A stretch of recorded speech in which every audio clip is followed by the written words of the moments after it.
अनुवाद प्रकरण 28.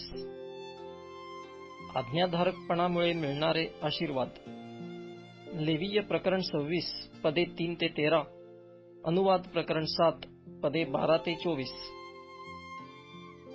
तुझा देव परमेश्वर ह्याची वाणी तू लक्षपूर्वक ऐकशील आणि ह्या ज्या सर्व आज्ञा आज मी तुला सांगतो त्या काळजीपूर्वक पाळशील, तर तुझा देव परमेश्वर पृथ्वीवरील सर्व राष्ट्रांपेक्षा तुला उच्च करेल. तू आपला देव परमेश्वर ह्याची वाणी ऐकशील, तर हे सर्व आशीर्वाद तुझ्याकडे धावत येतील. नगरात तू आशीर्वादित होशील व शेतीवाडीत तू आशीर्वादित होशील. तुझ्या पोटचे फळ, तुझ्या भूमीचा उपज आणि तुझी खिल्लारे, गुरेढोरे व शेरडे मेंढरे ह्यांचे वत्स आशीर्वादित होतील. तुझी टोपली व तुझी परात आशीर्वादित होतील. तू आत येशील तेव्हा आशीर्वादित होशील व बाहेर जाशील तेव्हा आशीर्वादित होशील. तुझ्यावर चढाई करणारे शत्रू तुझ्यापुढे मार खातील, असे परमेश्वर करील. ते एका वाटेने तुझ्यावर चालून येतील, पण तुझ्या पुढून 7 वाटांनी पळून जातील. तुझ्या धान्याच्या कोठारांना व तू हात घालशील त्या प्रत्येक कामाला परमेश्वर बरकत देईल. तुझा देव परमेश्वर जो देश तुला देत आहे त्यात तो तुला बरकत देईल. तू आपला देव परमेश्वर ह्याच्या आज्ञा पाळून त्याच्या मार्गांनी चालशील, तर तो आपल्या शपथेला जागून तुला आपली पवित्र प्रजा करून स्थिर ठेवील. परमेश्वराचे नाव तुला दिले आहे हे पृथ्वीवरील सर्व राष्ट्रे पाहतील, तेव्हा त्यांना तुझा धाक वाटेल आणि जी भूमी तुला देण्याची परमेश्वराने तुझ्या पूर्वजांशी शपथ वाहिली होती, तीत तुझ्या पोटचे फळ, तुझ्या गुराढोरांचे वत्स व तुझ्या भूमीचा उपज ह्यांची तुझ्या कल्याणासाठी तो अभिवृद्धी करील. परमेश्वर तुझ्यासाठी आपले उत्तम भांडार म्हणजे आकाश खुले करून तुझ्या भूमीवर योग्य ऋतूत पाऊस पाडील व तुझ्या हातच्या सर्व कामाला बरकत देईल. तू पुष्कळ राष्ट्रांना उसने देशील, पण तुला कोणाकडूनही उसने घ्यावे लागणार नाही. तुझा देव परमेश्वर ह्याच्या ज्या ह्या आज्ञा मी आज तुला देत आहे त्या ऐकून तू काळजीपूर्वक पाळशील, तर परमेश्वर तुला पुच्छ नव्हे तर मस्तक करील. तू खाली नव्हे तर वर राहशील. ज्या गोष्टींविषयी मी तुला आज आज्ञा करीत आहे त्यापासून उजवी डावीकडे वळून अन्य देवांच्या नादी लागणार नाहीस व त्यांची सेवा करणार नाहीस, तर असे घडेल. आज्ञाभंगाचे परिणाम. लेवीय प्रकरण 26 पदे 14 ते 46. उलटपक्षी तू आपला देव परमेश्वर ह्याची वाणी ऐकली नाही आणि त्याच्या ज्या सर्व आज्ञा व विधी पाळायला मी आज तुला सांगत आहे त्या तू काळजीपूर्वक पाळल्या नाहीत, तर पुढील सर्व शाप तुझ्या मागे येऊन तुला गाठतील. नगरात तू शापित होशील व शेतीवाडीत तू शापित होशील. तुझी टोपली व तुझी परात शापित होईल. तुझ्या पोटचे फळ, तुझ्या भूमीचा उपज, तुझी गुरेढोरे व शेरडे मेंढरे ह्यांचे वत्स शापित होतील. तू आत येशील तेव्हा शापित होशील व बाहेर जाशील तेव्हा शापित होशील.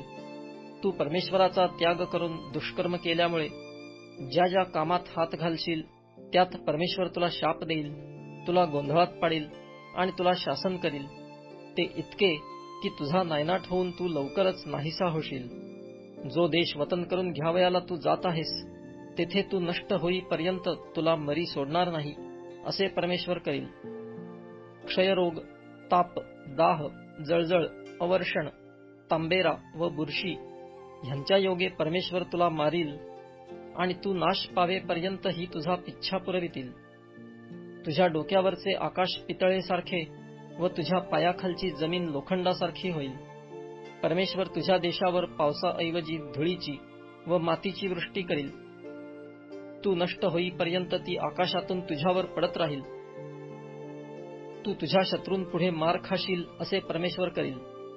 तू एका वाटेने त्यांच्यावर चालून जाशील, पण त्यांच्या पुढून 7 वाटांनी पळून जाशील आणि पृथ्वीवरील सर्व राज्यांना नकोसा होशील. तुझे शव आकाशातल्या पक्ष्यांना व पृथ्वीवरल्या पशूंना खाद्य होईल व त्यांना हुसकायला कोणी असणार नाही. परमेश्वर तुला मिस्र देशातील गळवे, मूळव्याध, चाई व खरूज ह्यांची अशी पीडा लावील की तू बरा होणार नाहीस. परमेश्वर तुला वेडा व आंधळा करील आणि तुझे मन गोंधळून जाईल. आंधळा जसा अंधारात चाचपडतो तसा तू भर दुपारी चाचपडत फिरशील. तुझे कोणतेही काम सफळ होणार नाही तुझा एकसारखा छळ होईल व तुझी नागवणूक होईल, पण तुझा बचाव करणारा कोणी असणार नाही. तू एखाद्या स्त्रीला मागणी घालशील, पण दुसराच तिचा उपभोग घेईल. तू घर बांधशील, पण त्यात राहणार नाहीस. तू द्राक्षमळा लावशील, पण त्याचे फळ तुला मिळणार नाही. तुझ्या देखत तुझा बैल कापतील, पण त्याचे मांस तुला खावयाला मिळणार नाही. तुझ्या समक्ष तुझे गाढव नेतील, पण ते परत तुला मिळणार नाही. तुझी शेरडे मेंढरे तुझ्या शत्रूंच्या हाती लागतील, पण तुला मदत करणारा कोणी असणार नाही. तुझे मुलगे व तुझ्या मुली परक्या राष्ट्राच्या हाती लागतील उत्कट इच्छेने, आणि त्यांची वाट पाहता पाहता तुझे डोळे शिंतील, आणि तुझ्या हातात काहीच त्राण उरणार नाही. तुझ्या भूमीचे उत्पन्न व तुझ्या साऱ्या श्रमाचे फळ तुला अपरिचित असलेले राष्ट्र खाऊन टाकील, आणि तुझा निरंतर छळ होऊन तू रगडला जाशील. तू ह्या गोष्टी स्वतःच्या डोळ्यांनी पाहून वेडा होशील. परमेश्वर तुझे गुडघे व पाय ह्यावर किंबहुना तळव्यापासून डोक्यापर्यंत गळवे निर्माण करून तुला पीडा देईल. तुला अथवा तुझ्या पूर्वजांना अपरिचित अशा एका राष्ट्राकडे परमेश्वर तुला व तू आपल्यावर नेमलेल्या राजाला नेईल, आणि तेथे तू काष्ठ पाषाणाच्या अन्य देवांची सेवा करशील. आणि ज्या ज्या राष्ट्रांमध्ये परमेश्वर तुला नेईल, त्या त्या सर्वांना तू आश्चर्याचा, म्हणीचा व थट्टेचा विषय होशील. तू शेतात पुष्कळ बी घेऊन जाशील, पण थोडेच पीक गोळा करशील, कारण टोळ ते खाऊन टाकतील. तू द्राक्षमळे लावून त्यांची मशागत करशील, पण तुला द्राक्षारस प्यावयाला मिळणार नाही, आणि द्राक्षे खुडायलाही मिळणार नाहीत, कारण कीड ती खाऊन टाकील. तुझ्या साऱ्या प्रदेशात तुझे जैतून वृक्ष असतील, पण तुला त्यांचे तेल अभ्यंग करावयाला मिळणार नाही, कारण त्यांची फळे गळून पडतील. तुला मुलगे व मुली होतील, पण ती तुला लाभणार नाहीत, कारण त्यांचा पाडाव होईल. तुझे सर्व वृक्ष आणि तुझ्या भूमीचा उपज ह्यावर टोळधाड येईल. तुझ्याबरोबर राहणाऱ्या उपऱ्याची तुझ्यापेक्षा अधिकाधिक उन्नती होत जाईल.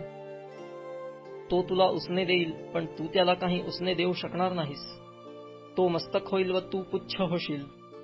हे सर्व शाप तुला लागतील, तुझा पिच्छा पुरवितील, तुला गाठतील व शेवटी तुझा नाश करतील, कारण तुझा देव परमेश्वर ह्याची वाणी तू ऐकली नाही, व त्याने दिलेल्या आज्ञा व विधी तू काळजीपूर्वक पाळल्या नाहीत. तुझ्यावर व तुझ्या संततीवर हे शाप निरंतर चिन्ह व विस्मय असे होतील. कारण सर्व गोष्टींची समृद्धी असताना तू आनंदाने व उल्हासित मनाने आपला देव परमेश्वर ह्याची सेवा केली नाही. म्हणून तू भुकेला, तान्हेला, नग्न आणि सर्व बाबतीत गरजवंत होऊन ज्या तुझ्या शत्रूंना परमेश्वर तुझ्यावर पाठवील, त्यांचे तुला दास्य करावे लागेल. तुझा नाश करीपर्यंत तो तुझ्या मानेवर लोखंडी जू ठेवील. दुरून पृथ्वीच्या सीमेवरून गरुडाप्रमाणे झेप घेणारे राष्ट्र परमेश्वर तुझ्यावर आणील. त्याची भाषा तुला समजणार नाही. त्या लोकांची मुद्रा क्रूर असेल. ते वृद्धांचा आदर करणार नाहीत, की बालकांवर दया करणार नाहीत. तुझा नाश होईपर्यंत तुझ्या जनावरांचे वत्स आणि तुझ्या भूमीचा उपज ते खाऊन टाकतील.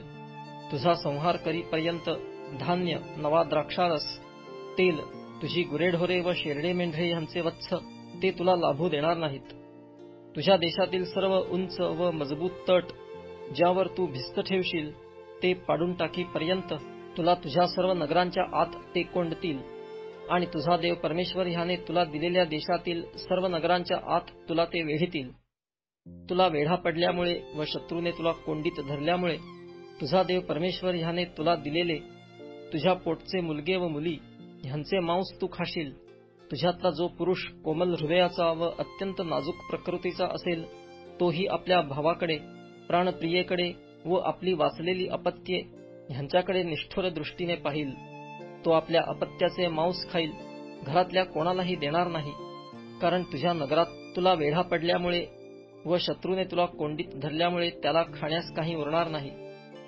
तसेच तुझ्यातील एखादी स्त्री इतकी कोमल व नाजूक असेल की ती आपल्या कोमलपणामुळे व नाजूकपणामुळे जमिनीला आपले तळपाय लावण्याचे धैर्य करणार नाही.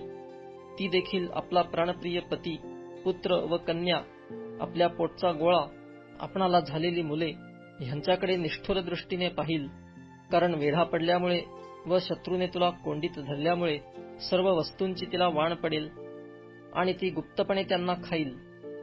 परमेश्वर तुझा देव ह्या प्रतापी व भययोग्य नावाचे भय बाळगण्यासाठी ह्या ग्रंथात जी नियमशास्त्राची वचने लिहिलेली आहेत ती तू काळजीपूर्वक पाळली नाहीत तर तुला व तुझ्या संतानाला परमेश्वर विलक्षण रोग लावील व कठीण व हट्टी व्याधी आणि खराब व जुनाट आजार तुला जडवील. मिसर देशातील ज्या व्याधींविषयी तुला भीती वाटत असे त्या सर्व तो तुला पुन्हा लावील आणि त्या तुला जडून राहतील. ह्या नियमशास्त्र ग्रंथात न लिहिलेलेही विकार व रोग परमेश्वर तुला लावील व शेवटी तुझा नाश होईल. तुम्ही आपला देव परमेश्वर ह्याची वाणी ऐकली नाही म्हणून आकाशातील ताऱ्यांप्रमाणे तुम्ही अगणित झाला तरी थोडके उराल. तुमचे भले करावे आणि तुमची संख्या वाढवावी ह्यात जसा परमेश्वराला आनंद होत असे तसाच आनंद तुमचा नाश व निप्पात करण्यात त्याला होईल. आणि जी भूमी वतन करून घ्यावयाला तुम्ही जात आहात तेथून तुमचे उच्चाटन होईल.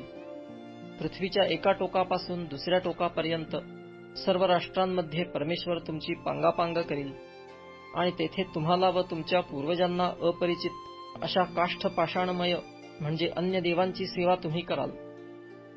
त्या राष्ट्रात तुला स्वास्थ्य मिळणार नाही, तुझ्या पायांना विसावा मिळणार नाही. तेथे तुझे हृदय थरथर कापत राहील, तुझे डोळे क्षीण होतील व तुझा जीव झुरत राहील असे परमेश्वर करील.